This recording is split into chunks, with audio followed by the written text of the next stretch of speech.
أعوذ بالله من الشيطان الرجيم. بسم الله الرحمن الرحيم. الحمد لله وكفى والسلام على عباده الذين اصطفى اما بعد. امام ابو داود رحمۃ اللہ علیہ نے سیدنا علی بن ابی طالب رضی اللہ تعالی عنہ سے نقل کیا ہے کہ امرنی رسول اللہ صلی اللہ تعالی علیہ وسلم ان اضاحی عنہ فانا اضاحی عنہ ابدا۔ سیدنا علی رضی اللہ تعالی عنہ کہتے ہیں کہ مجھے اللہ کے رسول صلی اللہ تعالی علیہ وسلم نے کہا تھا کہ میں آپ کی جانب سے قربانی کروں، تو میں ہمیشہ ہی ہر سال آپ علیہ السلام کی جانب سے قربانی کرتا ہوں۔ اس حدیث پر غور کریں۔ اللہ کے رسول صلی اللہ علیہ وسلم سیدنا علی بن ابی طالب جو چچا زاد بھائی بھی ہیں اور داماد بھی ہیں، وہ بے تکلفی کا رشتہ ہے، ان کو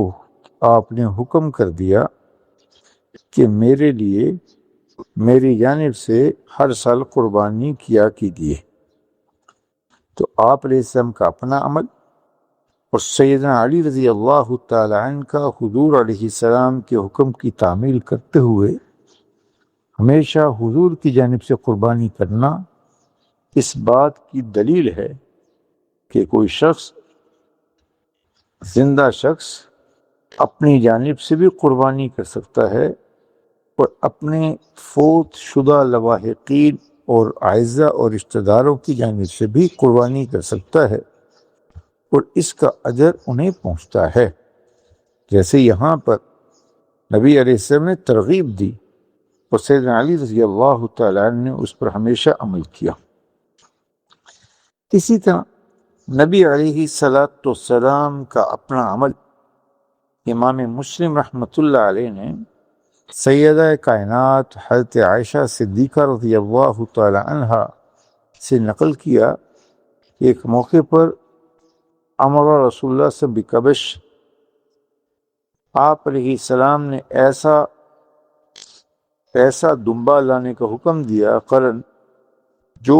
سینگ والا ہو، یتا فی سواد، سیاہ رنگ کا اس کے پاؤں ہوں، اور آپ نے یندر فی سواد، آنکھ کے گرد بھی سیاہی ہو، اور اس کے پیٹ میں، اس کے پیٹ کا اور سینے کے اوپر بھی سیاہ رنگ کا ہو، ایسا دمبا منگوایا۔ خاص قسم دمبے کی آپ نے منگوائی، اور پھر آپ نے جب وہ دمبا پیش کیا گیا تو اماں جان سے فرمایا کہ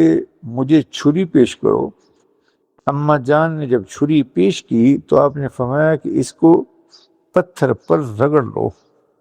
ففعلت، میں نے ایسے ہی کر لیا۔ ثم اخذ کب آپ علیہ السلام نے چھری کو بھی لیا اور مہندے کو لیا، اور جب اس کو ذبح کرنے کے لیے لٹایا تو آپ علیہ السلام نے یہ الفاظ ارشاد فرمائے: اللہم تقبل من محمد ومن آل محمد ومن امت محمد صلی اللہ علیہ وسلم، کہ اللہ، اور پھر آپ نے اس جانور کو ذبح کر دیا، اے اللہ اس کو میری محمد صلی اللہ علیہ وسلم کی جانب سے اور میری آل کی جانب سے اور محمد صلی اللہ علیہ وسلم کی امت کی جانب سے اس جانور کو قبول فرما، اس کی قربانی کو قبول فرما۔ تو اس حدیث سے بھی معلوم ہوا کہ کوئی شخص اپنی جانب سے قربانی کرے، نفلی قربانی کے ثواب میں دیگر مسلمانوں کو، چاہے وہ رشتہ دار ہوں یا نہ ہوں، چاہے وہ زندہ ہوں یا فوت شدہ ہوں، سب کو اس نفلی قربانی کے ثواب میں شریک کر لے تو یہ بھی جائز ہے۔ تو نبی علیہ السلام کی سنت سے، سیدنا علی رضی اللہ تعالی عنہ کے عمل سے اور امت کے عمل سے یہ بات ثابت ہے کہ آپ علیہ السلام یعنی اس طریقے سے نیک لوگوں کے اجر کا عمل جو زندہ ہوں ان کے اجر میں ان کے اعزاء اقربا کو وہ شریک کر سکتے ہیں۔ اللہ ہم سب سے راضی ہو اور اس سنت پر بھی عمل کرنے کی توفیق عنایت فرمائے۔ اسی طرح قربانی کے دنوں میں قربانی کے گوشت کو کھانا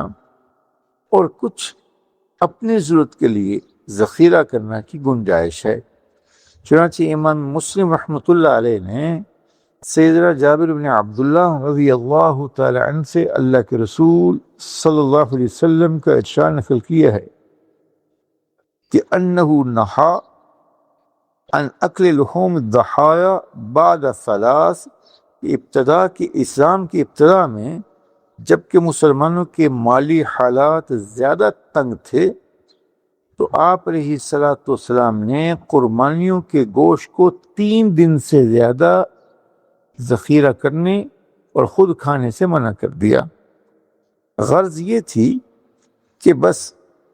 باقی گوشت ضرورت مندوں میں تقسیم کر دیا جائے۔ ثم قال بعد، لیکن بعد میں جب حالات بہتر ہوئے، لوگ قربانیاں کثرت سے کرنے لگے، تو آپ علیہ السلام نے فرمایا کلو وتزودوا وادخروا، کہ آپ نے فرمایا کہ اب جب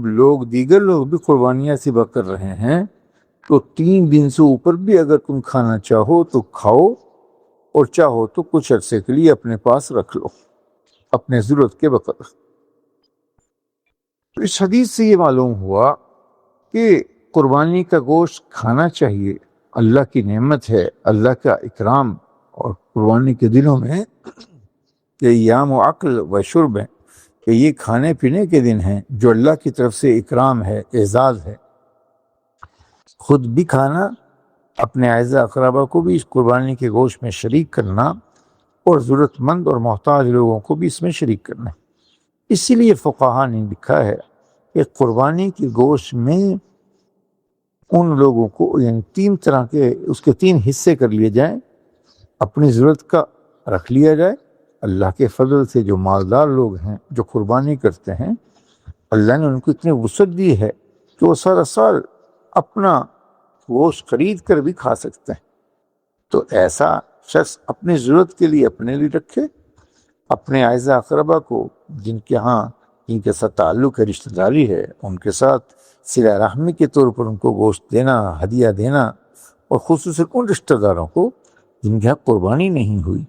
ان کو شریک کر لیا جائے۔ اور ایسے ہی محلے دار جو ہے، اور اس کے علاوہ ایسے محتاج اور ضرورت مند لوگ جو بیچارے مالی استطاعت نہیں رکھتے، جیسے نبی علیہ السلام نے اس معنی میں امت کا دھیان کیا کہ ان کو بھی اجر و ثواب میں شریک کیا قربانی کے، تو لہذا ہم ان کی اجر و ثواب میں اگر شریک نہیں بھی کرتے، یعنی اگر اس درجے کی ذہن میں نہیں، تو کم از کم جو گوشت اللہ نے دیا ہے قربانی کے دنوں میں، مالدار شخص نے قربانی کی، یہ اپنے اس گوشت میں ان نادار لوگوں کا بھی حصہ رکھے اور ان کی ضرورت کا بھی دھیان رکھے، ان تک بھی گوشت پہنچائے تاکہ ان کی یہ ضرورت بھی پوری ہو۔ ایسا نہ ہو کہ یہ سمجھے کہ چونکہ ہر ایک نے قربانی کی ہے تو بس میں اپنا ذخیرہ کر لوں، مناسب نہیں۔ اعلیٰ درجے کا بخل ہے۔ سب لوگوں کو زیادہ سے زیادہ اس گوشت کو اللہ کے راستے میں تقسیم کرنا، یہ قربانی کی جو ہے اہمیت اور قربانی کی حکمت کا تقاضا ہے۔ اللہ ہم سب سے راضی ہو، دین سیکھ پہ عمل کرنے کی توفیق عنایت فرمائے۔